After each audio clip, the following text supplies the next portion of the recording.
No comprendemos por qué. Las Fuerzas Armadas rusas están perplejas.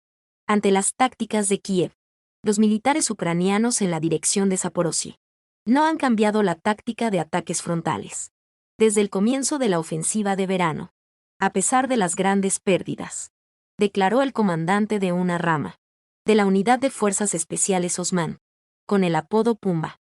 En el verano caminaban en grandes columnas. Los quemaban en grandes columnas. Pensamos que esto sería una lección para ellos. Pero no aprendieron la lección de la campaña de verano. Salen 4 o 5 autos y llegan 2 o 3 como mucho. Señaló Pumba citado Polis Bestia. Agregó que siempre intentan ir de frente. No comprendemos por qué, pero entienden que los vemos formando una columna y pasando de algún pueblo a la línea de combate. En sus palabras, los militares ucranianos se han vuelto menos activos, pero siguen sin abandonar sus intentos de abrirse paso. 9 de junio el presidente de Rusia, Vladimir Putin, indicó que las Fuerzas Armadas ucranianas no consiguieron sus objetivos en ningún momento, gracias al valor de los militares rusos, la calidad de equipos, especialmente modernos, y a la correcta organización del ejército. De acuerdo con el mandatario, la contraofensiva de Kiev fracasó, dejando más de 90,000 pérdidas desde junio pasado. Según varios medios de comunicación, el ánimo de la opinión pública en Ucrania y en los aliados occidentales de este país ha pasado de la esperanza a un estado sombrío. Tras la decepción que han generado los escasos resultados de la contraofensiva de Kiev, la prensa británica ignora las afirmaciones de que Johnson forzó a Ucrania a dejar la paz con Rusia. El líder del partido principal en el Parlamento ucraniano, David Arahamiya, declaró que el ex primer ministro británico, Boris Johnson, obligó a Ucrania a renunciar a la paz con Rusia, sobre la base de los acuerdos alcanzados en Estambul, en marzo de 2022. Con ello, los medios de comunicación del Reino Unido hicieron caso omiso a estas declaraciones.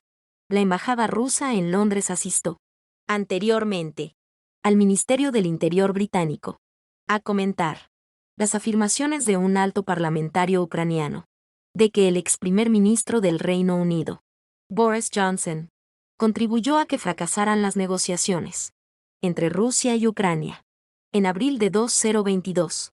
Por lo tanto, evidentemente, con la importante contribución del Reino Unido, se perdió una rampa de salida para una solución negociada, con trágicas consecuencias para el Estado, la economía y la población de Ucrania. Le importaría al gobierno británico comentar las afirmaciones de Arahamiya, declaró la Embajada de Rusia en un comunicado en X, antes Twitter. Todos los medios de comunicación británicos han preferido guardar silencio sobre las recientes afirmaciones del jefe del partido, servidor del pueblo, del que salió elegido como el presidente, Volodymyr Zelensky, David Arahamiya, de que el ex primer ministro británico, Boris Johnson, habría sido quien convenció al mandatario ucraniano, en 2022, para que no negociara con Moscú y siguiera luchando.